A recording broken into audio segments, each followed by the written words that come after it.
ainda era no primitivo.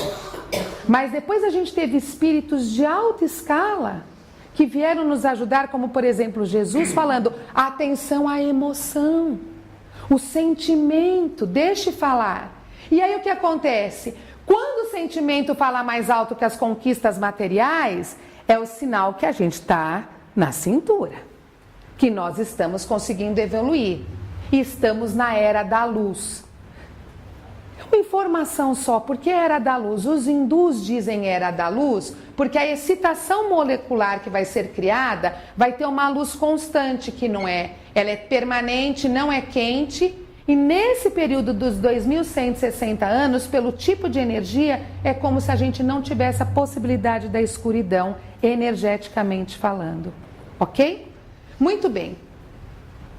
No lado espiritual, essa transição está sendo monitorada por Jesus, que com extremo zelo e carinho foi preparando reencarnes em massa de espíritos missionários para nos ajudar a manter esse bambolê girando, para nos mostrar sobre a possibilidade do crescimento, para nos mostrar os paradoxos que existem, como a Suzana bem pontuou.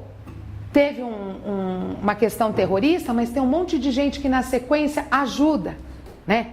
A gente ouviu agora em Nice, as pessoas abrindo as portas de casa e recebendo outras tantas para que não ficassem na rua. Mas pode ter gente que fala, não vou abrir, pelo amor de Deus. E se esse também for um? Não vou abrir a minha porta, não. Aí a gente enxerga a solidariedade, aí a gente enxerga a emoção, aí a gente enxerga o sentimento. Então, como ela falou, o que às vezes a gente enxerga como um grande problema, na realidade é a oportunidade para a gente ser testado, o quanto de fato a gente está preparado para essas mudanças. Então, o que diz o livro da transição planetária? Evoluídos, portadores de luz e do amor universal, esses espíritos livremente se oferecem para ajudar a sanear, ou seja, higienizar os fluidos aqui presentes, de forma a preparar a Terra para o mundo de regeneração. E é nesse contexto que a gente está. Espíritos vindo, migrando, para acelerar o processo da Terra, sensibilizando as nossas mentes, os nossos corações, sobre o quanto é importante a espiritualidade. E a gente sabe que é, porque quando a coisa aperta, a gente fala, ainda bem que hoje é dia de núcleo. Ou só faltam tantos dias para ir, né? Ou a gente pega um livro, abre e fala, gente, mas não tem como. A resposta vem. Então, quando a gente começa a entender a importância da espiritualidade, a gente também entende a necessidade de nos mudarmos intelectualmente, moralmente, absorver novas ideias, trabalhar a misericórdia, trabalhar a compaixão, trabalhar o perdão, a escuta. Então, tudo isso está acontecendo nesse momento para que nós possamos aprender. E o plano espiritual faz o quê? Ele está nos dando a oportunidade de enviar esses missionários vindos de Alcione. Por que vêm pessoas de outras orbes? Assim como ela explicou de Capela, que eles tinham um grande desenvolvimento tecnológico, mas não tinham acompanhado o amor. Tem um grupo de Alcione que fala, nós temos esse conhecimento, vamos lá para dar um gás, para incentivar essas pessoas. Então o que acontece? Eles não têm vínculo com perturbação existente prévia. Eles são puros no sentimento. Então eles também vêm para doar para os menos esclarecidos. Mas ela falou que ninguém regride. Acontece que no planeta que eles estão, eles também não acompanharam tudo o que precisavam para continuar seguindo. Mas eles já sabem mais que nós, então eles vêm para cá para aprender pela solidariedade a dar grandes avanços e para ter essa recepção de amor também, para que cada um possa seguir. Nesse contexto, a gente começou a enxergar mesmo que os centros de energia estão sendo abertos para a compreensão. Cada vez mais a gente vê as crianças, elas falando, estou conversando com meu amiguinho. Aí a gente fala, é amigo imaginário. Não, são espíritos. Eles enxergam coisas diferentes, cores, auras, conversam mais com as plantas, com os animais. Por quê? Porque eles já vêm de uma outra era. E eles começam a nos ajudar a nos reconectar com as nossas origens e propósitos de consciência crística. Ou seja, vamos tomar consciência do que Cristo nos deixou. É isso que ele está pedindo. O amor, o respeito, a tolerância, a bondade, a justiça, a humildade. É isso que nós temos que nos conectar. Para que a gente possa fazer a transição, como a Suzana falou, para a segunda ordem. Porque senão nós vamos ficar meio para trás, né? Então começou a ter um novo olhar sobre a Terra. E as crianças que estão chegando são chamadas de crianças das estrelas. Agora a gente já sabe por quê. Porque são crianças que estão na constelação de touros também, mas que estão vindo de outras orbes para nos ajudar. Dentre elas a gente tem as índigos e as cristais, que são seres de luz, que estão reencarnando em todos os países, em todas as religiões, em todas as classes sociais. Então, cuidado quando você lê no livro assim: tem olho cor azul, cabelos claros, pele... Então, nenhum oriental vai ser índigo e cristal. Nenhum negro vai ser. Né, Isaurinha? Não dá. Não existe isso. Vocês já pararam para pensar que isso não seria um ensinamento de Jesus? Que ele fez a escolha dos missionários e aí eu vou chegar e vou segregar. Tem olhos grandes, demoram a falar. Aí você fala, mas falou rápido, então não é. Porque falou rápido. Como que a gente pode fazer esse tipo de julgamento? Né? Então a gente tem que entender o que é o propósito. E qual é o propósito? É trazer o amor, trazer a luz, trazer conhecimento. E lembrar que não estão só reencarnando índigos e cristais. Estão reencarnando também aqueles espíritos que pediram mais uma oportunidade de estar nesse momento de transição para ver se agora a coisa vai. Né? Desculpa. Pode falar. E a gente não pode esquecer que assim, eles estão reencarnando aqui entre nós, né? E que a gente nunca se corrompe a lei, nem se agride. Então, eles têm as características dos pais. Exatamente. Então, o que acontece? É uma troca. O tempo inteiro é uma troca, né? Então, eles estão vindo de outras dimensões, mas eles também têm que se readaptar aqui. Padrão vibratório, o nosso padrão mental. Quanto mais evoluídos são as crianças, mais fácil a adaptação. Mas a gente sabe, lembrem-se, eles também estão num processo de crescimento. É que onde eles estavam evoluiu ainda mais, igual aconteceu em Capela. Eles vieram aqui para reparar. Mas como eles estavam num local mais evoluído, a gente espanta, porque fala, gente, mas eles têm um amor, eles compartilham, eles doam. E às vezes a gente fala, é seu, não é nosso, não é seu, porque nós não temos a mesma percepção, mas eles também precisam desse carinho. Então estão presentes, como ela disse, em várias religiões, porque a conduta é o que vale, não a crença. Ah, não é espírita. Não, vai ser escolhido o lar espírita para reencarnar. Claro que não, gente. São em todos os lares para que todos possam ter a oportunidade do crescimento e de serem moldados. Desculpa, Ali, estou botando a ponteira em você. Começaram a reencarnar há bastante tempo. Olha que interessante, a Suzana falou que alguns estudos mostram que por volta de 1950 foi o auge da expiação, não é isso? E a gente começa a ver que já vinham grupos menores para dar os avanços do grupo índigo. Mas que depois da Segunda Guerra Mundial, em 1945, eles começaram a migrar em maior número. Olha aí, é a hora da expiação, alguns espíritos vindo com a oportunidade de agora passar e dar um avanço também para aqueles que aqui estão. O que nós sabemos? Que a partir dos anos 70, começaram a chegar em ondas cada vez em maior número. Então, o que a gente chama de criança índigo agora são adultos, por volta dos seus 40 e poucos anos, que também já vieram com uma percepção diferenciada da sensibilidade para receber as crianças cristais que viriam. Então, o que a gente começa a entender? Tudo que é novo incomoda. Lembra a história de moldar?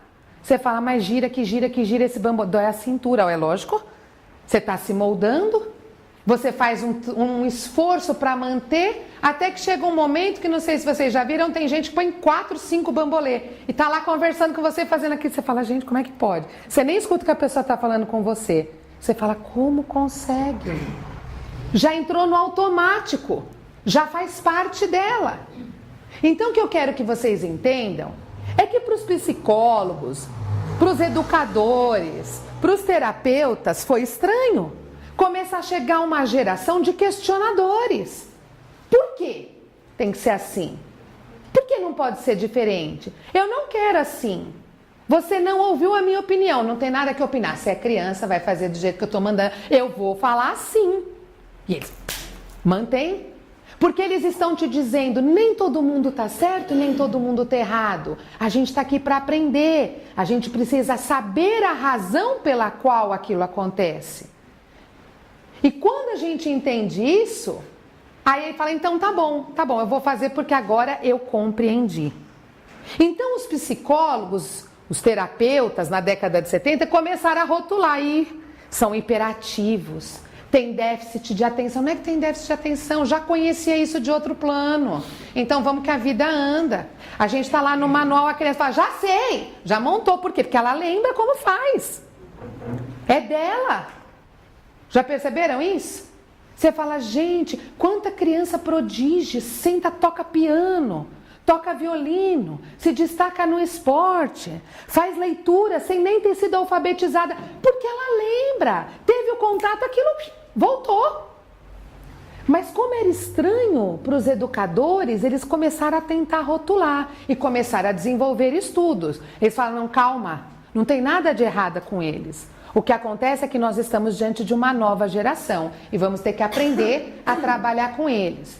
E após 95, aí abrimos as porteiras, né? Tivemos mais de 85% de nascimentos de crianças índigo, isso comprovado por estudos americanos. Mas cuidado, porque nos Estados Unidos virou moda.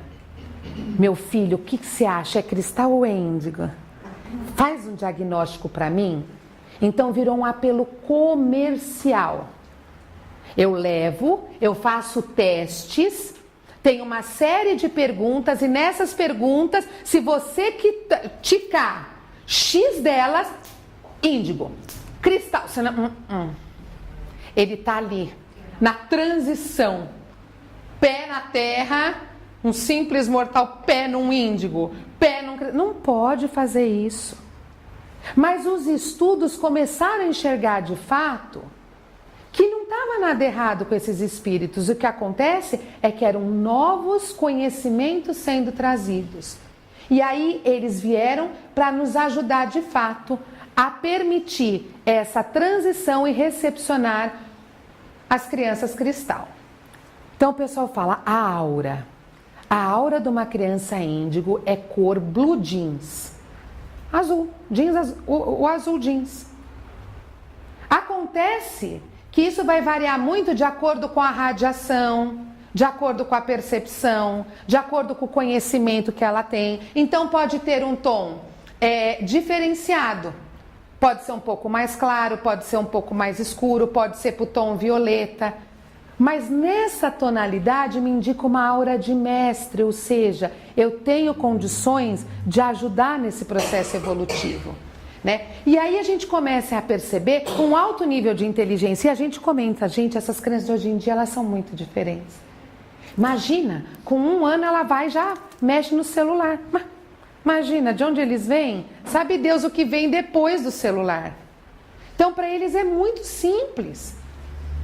Eles conhecem sobre os assuntos, eles argumentam, eles usam palavras mais difíceis, né? E desde cedo eles sabem que fazem parte de uma geração especial. Tem percepção da luz, da espiritualidade, podem se comunicar com os espíritos, por isso cada vez mais eles falam dos amigos que eles veem, né? E que são os espíritos ali junto. Tem muita energia, são muito ativos. e têm o seu próprio senso de valor. São criativos, sensitivos. Por quê? Porque eles têm todo esse conhecimento adquirido. E eles trazem tudo isso para nos dar um impulso, que é comprovado cientificamente. Se eu pegar o cérebro e observar, nós vamos ver que o lado direito dessas crianças, que é o lado intuitivo, com a percepção extrasensorial, é mais desenvolvido do que o lado racional, que é o esquerdo, o da razão. E tudo isso por quê? Porque quando adultos, eles vão poder nos ajudar a dar esse incentivo para pensar nas questões espirituais, para ter essa consciência crística, né? De parar e pôr na balança o que de fato é importante para mim. Então, como eu disse a vocês, a gente fala assim, mas esse aí é chato, né? Tudo ele pergunta, tudo ele pergunta. Na verdade, ele quer que você saia da sua zona de conforto. Os índigos têm essa característica. Eles questionam a família, a escola, o mercado de trabalho, eles questionam questões de cidadania, como ela mesma colocou, né? Vão lá para as manifestações, eles querem entender o porquê para poder fazer a diferença. E questionam também os relacionamentos e a nossa percepção da espiritualidade. Então, olha só, eles não aceitam responder a estruturas rígidas. É assim porque eu estou dizendo e acabou. Isso não existe. O que a gente quer? Opção, relações verdadeiras, negociação. Tanto você vê que hoje em dia não tem mais castigo, você conversa com a criança. Você acha que isso está certo? Pode fazer isso? Não. Você faz ela compreender.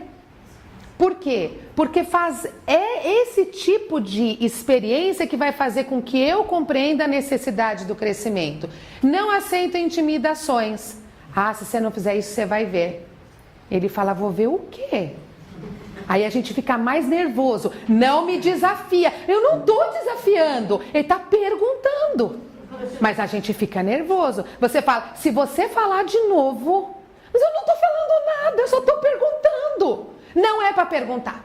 E acaba a conversa ali. Acho que eles pensam, tá bom, vai, deixa, porque não vai sair dessa negociação, não vai rolar agora.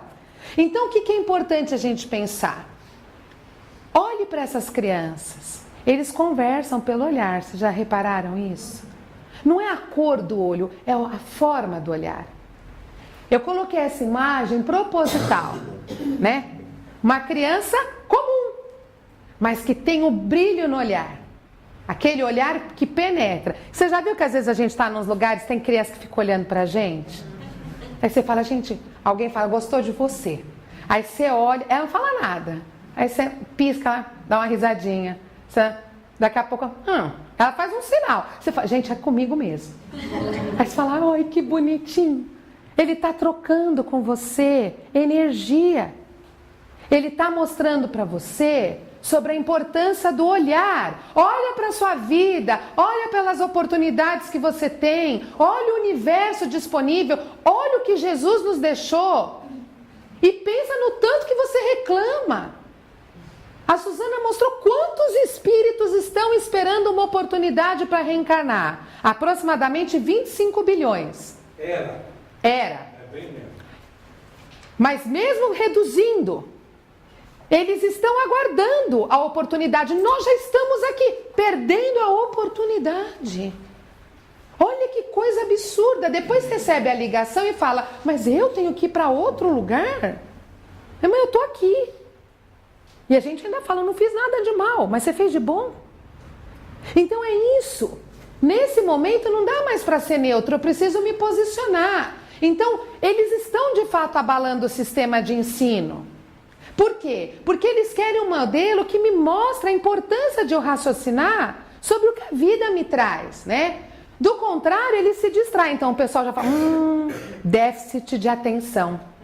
Já viram? Não para quieto, é bom chamar os pais. Porque, olha, ele é assim interessado, mas ele distrai rapidamente. É 5 minutos, ele não tem paciência. Não é que ele não tem paciência, é que ele já sabe, ele está dizendo, vamos nos reinventar, vamos pensar diferente. Ah, não fica quieto, não fica sentado. Mas o mundo está mudando. E eu preciso seguir essas mudanças. Então é fácil a gente rotular, né? Ele tem déficit, ele tem transtorno, e aí é mais fácil eu tratar. Então eu levo, nos Estados Unidos está acontecendo muito isso, eu quero um diagnóstico, não entrou no índigo, não entrou no cristal, porque tinham 15 perguntas, só respondeu 8. É déficit mesmo, desculpa informar. Então nós vamos ter que entrar com medicação.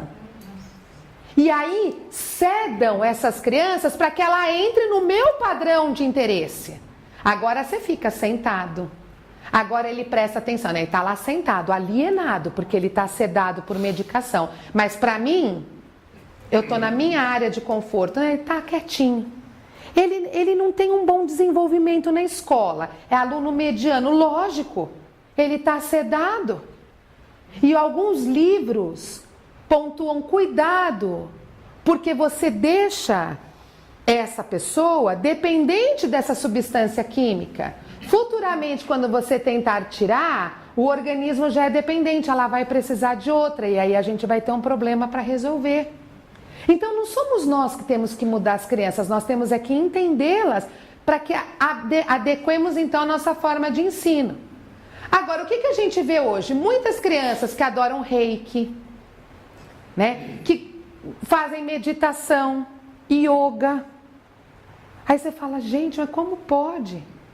Que elas sentam e ficam olhando um tempo o mar, a água. Elas estão trocando energia, né? Elas são leais aos seus amigos, acreditam na honestidade, na importância das relações. Então eles querem conversar. Eles ficam frequentemente desconcertados com a desonestidade, com manipulação, com comportamento egoísta. Por quê? Porque não faz parte da essência deles, é o que a Suzana falou, já estão na outra ordem. Então ele chega aqui, você vê uma injustiça, ele não concorda. Ele vê alguém sofrendo alguma, ele chora, não foi com ele, mas ele ficou incomodado. Eles reclamam os seus direitos, eu quero educação, eu quero ter o direito de ser amado, de brincar, de ter uma família. Porque eles entendem que todos, na diferença que cada um possui, todos são iguais. E é o que a Suzana falou. Não adianta ficar falando, porque ele não quer ouvir. Ele quer exemplo. É isso que ele faz. Ele segue aquilo que ele vê. Então a gente fala assim, nossa, mas as crianças de hoje em dia tem umas que são da pá virada. Elas são iradas, né? Elas se irritam facilmente. Não é que elas são iradas. É que elas não querem a autoridade. O que acontece, elas querem é a igualdade e compreensão. Me explique o porquê, para que eu entenda e todo mundo possa então crescer. Então eles são compassivos, amam os animais, as formas de vida. Como eles se vinculam às pessoas e formam relações muito leais, eles sentem, os livros falam medo da morte, mas na verdade eles sentem perder o convívio daqueles que amam, né? E o que se diz? Como eles são muito sensíveis, quando eles têm uma decepção muito cedo, uma decepção importante, muitas vezes eles podem gerar alguns bloqueios. Por isso é importante que nós entendamos essas crianças e conversemos para que elas entendam o momento que estão. Então elas vieram ajudar a mudar o mundo, dar um novo entendimento à realidade, trocar experiências, melhorar a vibração, já que estamos sob a influência dos fótons, da cintura lá de Alcione, e derrubar paradigmas. Mas a importância de não rotular e sim